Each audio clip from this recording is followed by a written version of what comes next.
So something that's been really sitting with me lately here in doing this capital campaign is how faithful God has been to us. You think about the age of the roof, the age of the projector we have in the sanctuary, the chiller we bought used, 30 years ago? And these things have still worked after all of these years, well past their shelf life. And so I think about how God has set us in a position to say, you know what? I'm going to keep you out of new debt. I'm going to get you out of old debt. If you're faithful to me, I've been faithful to you, we're going to set you up for this new ministry and this new work that we're going to do in this church. So we just need to finish through with this capital campaign, and we're over halfway there. Mm-hmm.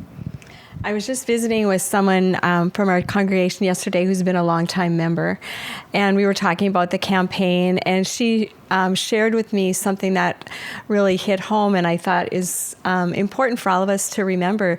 She talked about how their kids have been impacted and their whole family by being members of all of it for many years, and how important it is to their family that the next generation also contributes to the campaign so that this can continue on for their whole family and for new families coming into all of it, and so that we can continue to live the mission that we have stated that we want to do. No matter the size of the donation, we just really want to encourage everybody to give. As you were speaking, it made me think about how fortunate all of it is to have so many families that do support all of it through thick and thin. I mean, we've had great support from the congregation, but we're always looking for the new individuals, the new families to come up and make this their home too. The church has offered us so much and given us so much blessing in our lives, gives us that fellowship and that place to come and be a family. And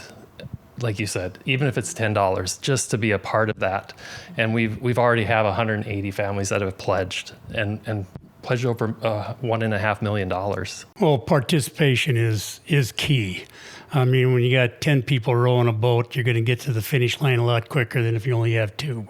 So we encourage everybody to get involved regardless of the size of the gift.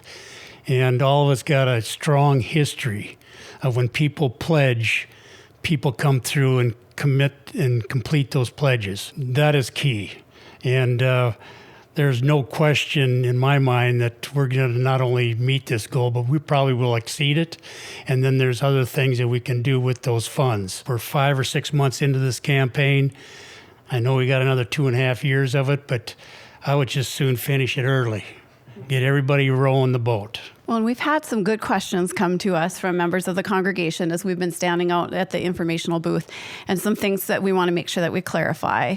Some questions about the mortgage. We're paying off the mortgage, or we'd like to pay off the mortgage by March of 2027, because that's when that adjustable rate changes, and I can't imagine that it's going to go below 3%. So if we can get that paid off sooner, and there's no penalty to do that, if we can at least have that money in by March of 2027, then we don't have that mortgage to worry about. We don't have to worry about what that new percentage will be. Mm-hmm. We're continuing to make the mortgage payments that are due. Right now, the rate is at a low rate. Mm-hmm. So we can use the monies that are coming in through Kickstart, as the council has indicated, to pay for these projects that are coming up, the new elevator, the new chiller or air conditioning unit, and as well as the new LED screen. So because we have that 2.5-year lead time before the mortgage is due, we don't have to worry about putting the monies. We can hold on to that until it's due. If we get it all early, we can pay it off early, but there's not a necessity to do that. With the Kickstart funds that we've already received, and I think is north of $500,000. And as you know, the congregation did put up for a vote on some of the projects we wanted to get started on now, because there is lead time with contractors, get a roof fixed, get an elevator put in, and some of the technology things that we want to do. Those funds are in the bank, and as those bills come in when those projects are completed, they will get paid off immediately. Again, the remainder of the funds, on Tim's point, we don't have to pay off the mortgage early. There's no prepayment penalty for it. So we got a lot of time to raise the existing funds to pay off the mortgage. And we all, I think, can be in agreement that we want to reach our goal, but we would be very happy if we exceeded expectations. The more we participate, the more we give, the more we are blessed. And all the projects that are on the list to be done, to be completed, are ones that only enhance our worship here at Olivet, enhance our church so that it is a welcoming place for people to come and to continue the mission that our whole congregation is involved in completing and pursuing. And it's important, too, I think this was brought up at the congregational meeting, that people are concerned that we don't have a contingency fund in case something happens where we need to get it fixed and paid for right away.